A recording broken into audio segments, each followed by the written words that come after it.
사랑이란 무엇일까요? 누군가는 사랑은 감정이야 라고 말하고 또 누군가는 사랑은 책임이야 라고 말합니다. 그런데 요즘 세상에서 사랑은 점점 더 복잡해졌습니다. 데이트를 할 때 식사 한 번, 선물 하나, 여행 한 번에도 누가 더 많이 냈는가, 누가 더 사랑하는가를 계산합니다. 사랑이 감정보다 거래에 가까워졌다는 말이 나오는 이유죠. 그래서 이런 질문이 생깁니다. 사랑은 돈일까 아니면 의무일까? 누군가를 사랑한다는 건 그 사람에게 무언가를 주고 싶다는 욕망일까요? 아니면 해야만 하는 도덕적 책임감일까요? 이 질문을 던진 철학자가 바로 도덕 철학의 대가 임마누엘 칸트입니다. 그는 인간의 행동을 두 가지로 구분했습니다. 기분에 따른 행동과 도덕 법칙에 따른 행동. 사랑이 진짜 가치 있는 행위가 되려면 그건 감정이나 욕망이 아니라 의무에서 비롯되어야 한다고 말했습니다.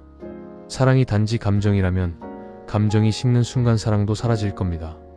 하지만 사랑이 의무라면 감정이 변해도 우리는 여전히 사랑할 수 있습니다. 오늘 우리는 칸트의 이 질문을 통해 사랑의 본질 그리고 인간다운 관계의 기준을 함께 탐구해보려 합니다. 사랑은 돈일까 의무일까? 임마누엘 칸트는 18세기 독일의 철학자입니다. 그는 인간의 행동을 이성으로 통제할 수 있다고 믿었습니다. 그에게 사랑은 단순히 따뜻한 감정이 아니라 도덕적 의무감에서 비롯된 선택이었습니다. 칸트가 말한 핵심 개념은 정언명령입니다. 이것은 당신의 행동이 모든 사람에게 보편적 법칙이 될 수 있을 만큼 도덕적이어야 한다는 뜻이죠. 예를 들어 누군가를 사랑할 때 그 사랑이 단지 나의 행복을 위한 것이라면 그건 이기적 사랑입니다. 하지만 그 사람의 행복을 목적 그 자체로 존중한다면 그건 도덕적 사랑입니다. 칸트는 이렇게 말했습니다. 사람을 수단으로 대하지 말고 목적 그 자체로 대하라. 이 말은 사랑의 본질을 완전히 뒤집습니다. 우리는 종종 사랑을 통해 행복해지고 싶다고 말하지만 그 말 속에는 상대를 내 행복을 위한 수단으로 보는 마음이 숨어 있죠. 반면 칸트의 관점에서는 사랑이란 상대의 행복을 그 자체로 존중하는 행위입니다. 그 사랑이 감정이 아니라 도덕적 의무에서 비롯되어야 비로소 인간다운 사랑이 됩니다. 이건 심리학적으로도 흥미롭습니다. 감정으로 시작한 사랑은 평균 18개월을 넘기기 어렵다고 합니다. 호르몬이 만들어내는 사랑의 열기는 언젠가 식게 마련이죠. 그 이후 남는 것은 선택과 책임입니다. 결국 칸트의 철학은 이렇게 말합니다. 사랑은 감정으로 시작하지만 도덕으로 완성된다. 그렇다면 우리가 사는 이 현실, 연애, 결혼, 가족, 심지어 친구 관계 속에서 이 도덕적 사랑은 어떻게 적용될 수 있을까요? 요즘 연애를 보면 사랑은 점점 더 계산적이 되어가고 있습니다. 데이트 비용을 반반으로 나누는 게 당연하고 결혼할 때는 수입, 직장, 집값이 감정보다 먼저 고려됩니다. 이건 꼭 나쁘다고 할 수는 없습니다. 현실이 그만큼 냉정하니까요. 하지만 문제는 돈이 사랑의 기준이 되어버린 순간 사랑의 본질이 사라진다는 데 있습니다. 예를 들어 이 사람은 나를 얼마나 챙겨줄까? 이 사람은 나한테 얼마나 투자할까? 이런 생각으로 시작된 관계는 결국 조건이 흔들릴 때 깨집니다. 반면 의무로서의 사랑은 다릅니다. 감정이 식어도 상황이 변해도 그 사람을 인간으로서 존중하는 마음이 남습니다. 부모가 자식을 사랑하는 이유도 바로 거기에 있습니다. 자식이 착해서 사랑하는 게 아니라 그 존재 자체가 사랑의 이유가 되는 것이죠. 부부관계에서도 마찬가지입니다. 사랑하니까 챙겨주는 게 아니라 챙겨주는 게 곧 사랑이다. 이게 칸트식 사랑의 정의입니다. 심리학자 에리 프롬도 비슷한 말을 했습니다. 성숙한 사랑은 받는 것이 아니라 주는 것이다. 즉 사랑은 감정이 아니라 의지의 행위, 선택의 결과라는 겁니다. 이 관점으로 보면 사랑은 결국 돈보다 책임에 가깝습니다. 돈은 사랑을 표현하는 수단일 수 있지만 돈이 사랑의 척도가 되어서는 안 됩니다. 칸트는 이런 관계의 원칙을 제시했습니다. 사랑은 상대를 소유하는 것이 아니라 존중하는 것이어야 한다고 말이죠. 사랑을 소유하려는 사람은 두려움 속에 삽니다. 하지만 사랑을 존중으로 여기는 사람은 자유 속에 삽니다. 그래서 진짜 사랑은 소유의 반대편, 자유로운 책임의 형태로 존재합니다.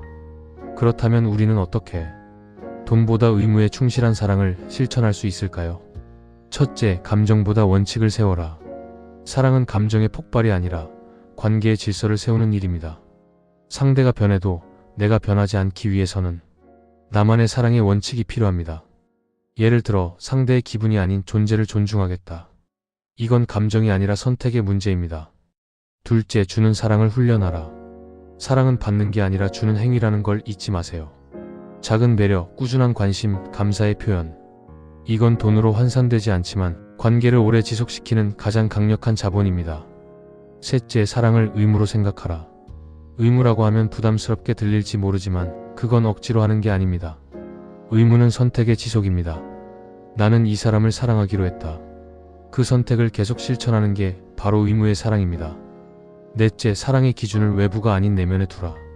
주변의 시선, SNS의 비교, 물질적 조건이 아니라 내가 이 사람과 함께 있을 때 인간으로서 성장하는가를 기준으로 삼으세요. 그게 진짜 의무적 사랑의 척도입니다. 다섯째, 사랑을 거래로 만들지 말라.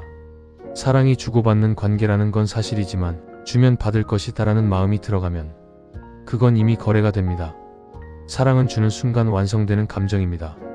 이 5가지는 칸트의 철학을 오늘의 삶에 적용하는 방법이자 도덕적 사랑을 현실 속에서 실천하는 길입니다.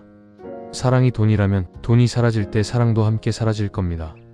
하지만 사랑이 의무라면 상대가 변해도 우리는 여전히 사랑할 수 있습니다. 칸트는 말했습니다. 사랑하라. 그러나 감정으로가 아니라 의무로서. 이 말은 차갑게 들릴 수도 있지만 그 안에는 깊은 인간 존중이 담겨 있습니다. 감정은 흔들리지만 의무는 지속됩니다. 그 지속이 바로 성숙한 사랑입니다. 돈은 사랑을 표현할 수는 있어도 사랑을 대신할 수는 없습니다. 감정은 사랑을 시작할 수는 있어도 지속시킬 수는 없습니다. 결국 사랑을 지탱하는 건 의무라는 이름에 책임 있는 마음입니다. 사랑이란 좋아하는 기분이 아니라 끝까지 함께하겠다는 의지입니다. 사랑이 감정에서 시작된다면 그것은 인간적이고 자연스러운 일입니다. 하지만 감정에만 머문 사랑은 결국 사라짐을 전제로 합니다. 감정은 계절처럼 변하고 욕망은 언제나 새로운 대상을 찾아 떠나기 때문이죠. 그래서 칸트는 말했습니다. 감정은 사랑을 시작하게 하지만 의무는 사랑을 지속시킨다. 우리가 진짜 사랑을 경험한다고 느끼는 순간은 사실 기분이 좋을 때가 아니라 지켜야 할 때입니다. 감정이 식어도 관계가 버거워져도 상대의 인간적 가치를 끝까지 인정하고 지켜주는 것. 그게 바로 도덕적 사랑이자 인간의 성숙한 사랑입니다. 현대 사회에서 사랑이 어려워진 이유는 사람들이 점점 더 기분 중심적인 관계를 맺기 때문입니다. 좋으면 만나고 싫으면 끊는다. 나한테 득이 되면 관계를 유지한다. 이런 관계는 빠르고 간편하지만 깊이가 없습니다. 사랑이 돈처럼 계산되면 그 관계는 언제나 불안합니다. 조금만 손해를 봐도 마음이 흔들리고 조금만 외로워져도 새로운 대상을 찾아 나섭니다. 결국 우리는 사랑이 아니라 계약을 맺게 되죠. 하지만 사랑이 의무일 때 그건 서로의 존재를 지탱하는 신뢰가 됩니다. 의무는 억압이 아니라 존중의 다른 이름입니다. 예를 들어 부부가 오랜 세월 함께 살며 싸우고 화해하는 과정, 부모가 자녀를 위해 자신의 시간을 포기하는 선택, 친구가 어려운 상황에서도 곁을 지켜주는 행동. 이 모든 게 의무적 사랑의 형태입니다. 그런 사랑은 기분이 좋아서 하는 게 아닙니다. 그건 사람이기 때문에 하는 일입니다. 이게 바로 칸트가 말한 인간 존엄의 본질입니다. 사람은 목적이지 수단이 아니다. 사랑 역시 누군가를 내 행복의 수단으로 삼을 때는 진짜 사랑이 아니며 그 사람의 존재를 그 자체로 존중할 때만 사랑이 됩니다. 그런데 이 철학은 요즘 사람들에게 조금 버겁게 들릴지도 모릅니다. 왜냐하면 우리는 사랑은 행복해야 한다는 말을 너무 많이 들었기 때문이죠. 하지만 진짜 사랑은 때로 불편하고 때로 고통스럽고 때로 손해를 감수해야 하는 감정입니다. 그럼에도 불구하고 계속 이어질 수 있는 이유는 그 사랑 속에 이성의 힘과 도덕의 의지가 있기 때문입니다. 칸트는 인간이 본능을 넘어설 수 있다고 믿었습니다. 사람은 감정의 동물이지만 이성을 통해 감정을 다스리고 그 속에서 의미 있는 행동을 선택할 수 있다고 본 거죠. 그렇다면 사랑도 마찬가지입니다. 사랑이 단순히 내가 좋아서 하는 일이라면 그건 욕망의 형태에 가깝습니다. 하지만 사랑이 상대의 행복을 지키기 위해 하는 일이라면 그건 도덕적 행위가 됩니다. 그 차이가 바로 사랑이 돈이냐 의무냐를 가르는 기준입니다. 이 철학은 연애뿐 아니라 사회 전반에도 적용됩니다. 예를 들어 기업이 고객을 대하는 태도 역시 사랑의 철학과 닮아 있습니다. 이익만을 위해 고객을 대한다면 그건 수단적 사랑이고 결국 신뢰를 잃습니다. 하지만 진정한 서비스를 제공하고 고객을 하나의 인간으로 존중한다면 그건 도덕적 사랑의 형태입니다. 또 정치에서도 마찬가지죠. 권력자는 국민을 사랑한다고 말하지만 그 사랑이 자신의 명예나 인기를 위한 것이라면 그건 이익의 사랑입니다. 진짜 사랑은 국민의 행복을 위해 불편한 결정을 내릴 수 있는 용기, 즉 의무의 실천입니다. 결국 사랑의 본질은 헌신에 있습니다. 하지만 그 헌신은 자기 희생이 아니라 이성적 존중과 책임의 표현입니다. 현대인의 사랑은 빠르고 화려하지만 얕습니다. 감정은 넘치지만 책임은 부족합니다. 그래서 많은 사람들이 사랑을 해도 외롭습니다. 왜냐하면 서로의 감정은 주고받지만 서로의 책임은 나누지 않기 때문이죠. 칸트는 이런 세상을 200년 전에 이미 예견했습니다. 그는 인간의 이성이 도덕을 지킬 때만 진짜 인간다운 삶이 가능하다고 믿었습니다. 사랑도 마찬가지입니다. 감정에 의존하는 사랑은 인간을 불안하게 하지만 의무에 뿌리 내린 사랑은 인간을 단단하게 만듭니다. 사랑이란 결국 선택의 연속입니다. 감정으로 시작하지만 의지로 유지됩니다. 그 의지가 바로 의무입니다. 사랑은 돈이 아닙니다. 돈은 사랑의 표현일 수 있지만 그 본질은 책임입니다. 사랑은 기분이 아닙니다. 기분은 사랑의 연료일 수 있지만 그 본질은 선택입니다. 그래서 우리는 스스로에게 이렇게 물어야 합니다. 나는 지금 사랑을 느끼고 있는가? 가 아니라 나는 지금 사랑을 지키고 있는가? 그 질문을 스스로에게 던질 수 있다면 당신은 이미 사랑의 본질에 도달한 것입니다. 진짜 사랑은 감정이 아니라 태도입니다.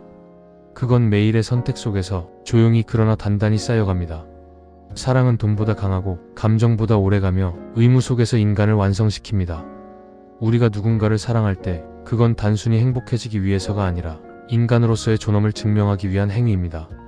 그래서 칸트의 이 말은 여전히 유효합니다. 사랑은 감정이 아니라 도덕의 실천이다.